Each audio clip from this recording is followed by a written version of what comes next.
I'm going to show you how to lay out and design the perfect homepage, and we're starting right now. If you want to transform your website into a customer or lead generation machine, I'll show you all my best tips, tactics, and secrets to get there fast. Let's dive in.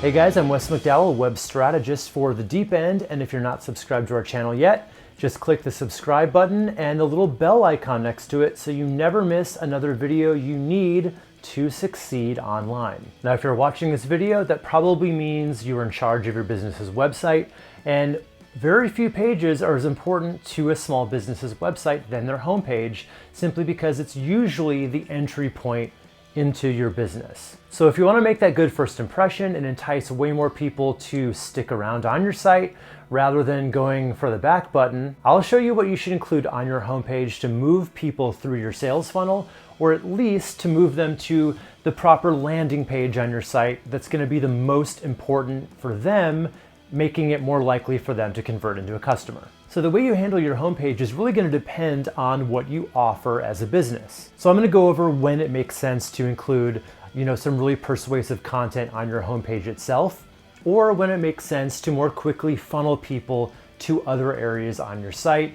And because I know how much it helps, I'm of course going to show examples along the way. So the first thing is, if you sell multiple products or services that are of equal importance, the best thing you can probably do is just very quickly get your visitors to, pick a lane and go to the page that's going to be more likely to convert them. Take CarMax, for example. There's a clear headline that covers both services of buying and selling, and two options. And their goal is pretty clear here. It's just to get you to go to their buyer's area or the seller's area, where they can start selling you on the benefits of either of those choices. So this option works great if you have more than one product or service of equal importance. But what if you have multiple offerings where one is much more of a focus than the others? And honestly, you have some options, but I would start by asking, how much more important is this core offering than the rest? If your main offer is only slightly a main offer and not really head and shoulders above the rest,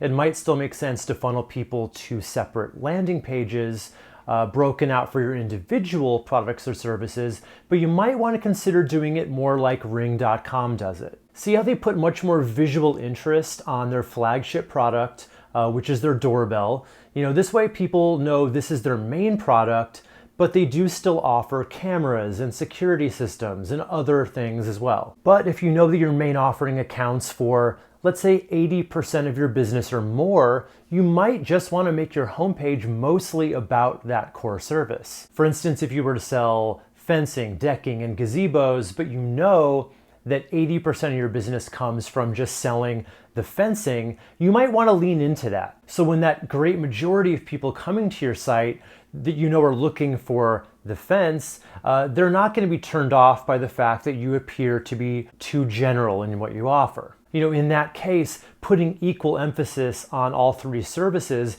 is likely going to turn off your bread and butter customers, which account for most of your business. So your best bet as a business that offers one main or core service is to just treat your homepage as the landing page for that product. Okay, so let's just go over all the main elements that your homepage needs, starting from the top down. First, and this one is probably the most obvious on the list, and that's clear, visible navigation. So ideally on a homepage or any kind of landing page, you want to be able to tell a structured story from the top to the bottom, but every person that comes to your site is going to be a little different, meaning they're going to have different things that interest them the most. So some people may be most interested in pricing. Some people might be interested in reading testimonials or FAQs. So the more you can make that information instantly accessible, the better chance you're going to have of connecting with everybody. So make sure it's right at the top where it's supposed to be and always visible. Next, you want a strong hero section that instantly communicates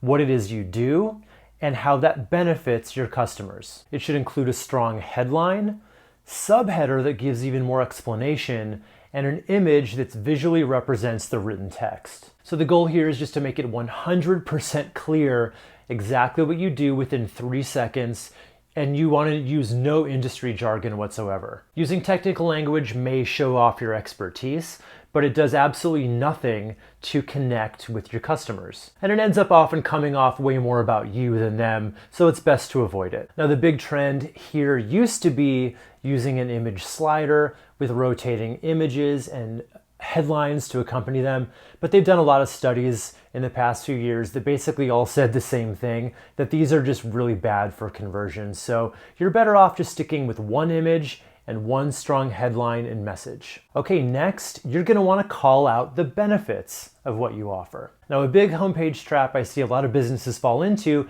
is they wanna go right into the features that people will get with their service or product. But instead of talking right away about what your customer is going to get, you want to start communicating about what they're going to get out of it. In other words, the benefits they get from the features. Think of this simply as the perks they get from working with you. What I usually like to do is come up with 3 main benefits, distill it down to 3, and then just put it in a simple 3-column layout.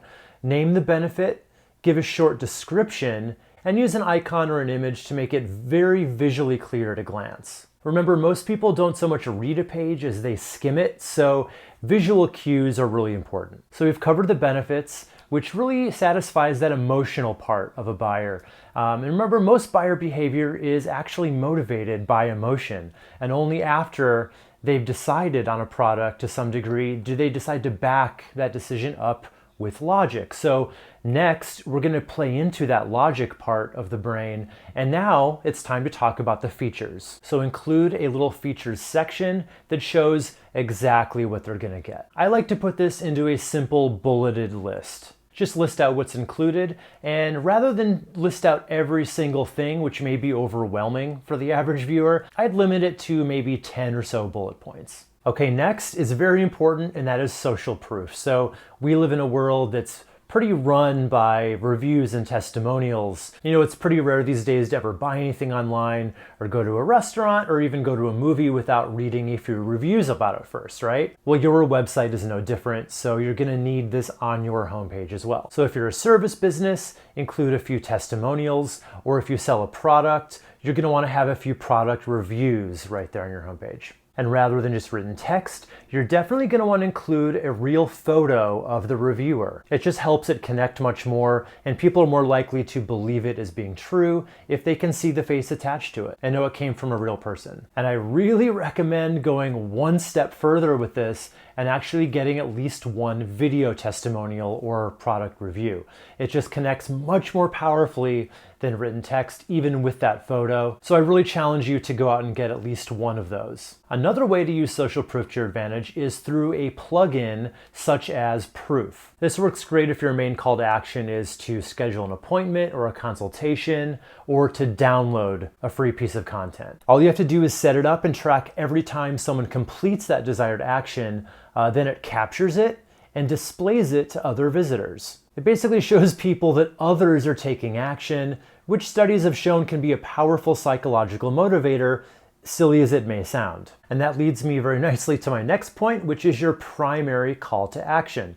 In other words, what is it you want your site visitors to do on your site? Do you want them to call you, book a consultation, buy an actual product? Whatever that action is, you want to make it ridiculously easy for them to do it. So put it in a really prominent location and style it as a button. The button should stand out from all other page elements. I even recommend not using the same button color anywhere else on the site. You can display it in multiple key areas on the page, such as the bottom of each individual section, or make it constantly visible in a sticky navigation bar that stays at the top of the browser as you scroll down the page. Okay, so that's your primary call to action, but if you've seen any of my other videos, you've probably already heard me say that only 10 to 20% of the people coming to your site today are ready to take that action. So I highly recommend a secondary call to action that's designed purely to get those other 80 to 90% of people onto your email list. Once they're on that, you can stay in front of them, sending periodic emails to them over the course of time that it takes for them to decide if they want to work with you or one of your competitors. So the first thing you're going to want to do is decide on a lead magnet idea, and I've got a video that I just made. You can click up here for that. So once you've come up with what your lead magnet is going to be, you're going to want to include a dedicated section to it lower down on your homepage. It should just be a really simple form, encouraging them to give you their name, email address, possibly phone number in exchange for that lead magnet. And I actually recommend taking this a step further and including an exit intent pop-up, which gives people one last chance to opt in when the browser can detect that someone's mousing back up toward the back button. Okay, so those are my main content and layout recommendations, but I do want to give you a few design tips as well.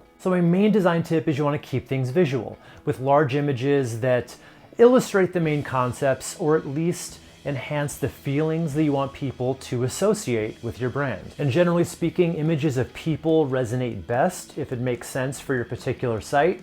But be careful to stay away from obvious stock images. People hate those. So just choose them very carefully. And icons are great to emphasize benefits and features. So be sure to use icons whenever you can. And I can't stress this enough. Use plenty of white space. Use short sentences, short paragraphs, bullet lists whenever possible, headlines. Whenever there's an important point or an important phrase you want to make sure people see, use bold. It just really helps to break things up and it makes the page much more skimmable, which again is how 80 to 90% of people are actually going to consume your homepage. All right, now I want to hear from you. I want to know specifically of all the things we went over in this video, what are you most excited to bring to your own homepage? I want to know all about it in the comments below. And of course, I'm just a comment away. So if you have any questions or anything you want to add to this conversation, go ahead and leave it below and I'll read everything and answer whatever I can. And if you're not subscribed to the channel yet, go ahead and click the little circle icon right down over here to subscribe. And if I can help you out with any of the stuff we talked about today, I want you to schedule a free strategy session just between you and me. And you can get that by clicking this little box right over here. All right, guys, I'm Wes McDowell for The Deep End, and I'll see you in our next video.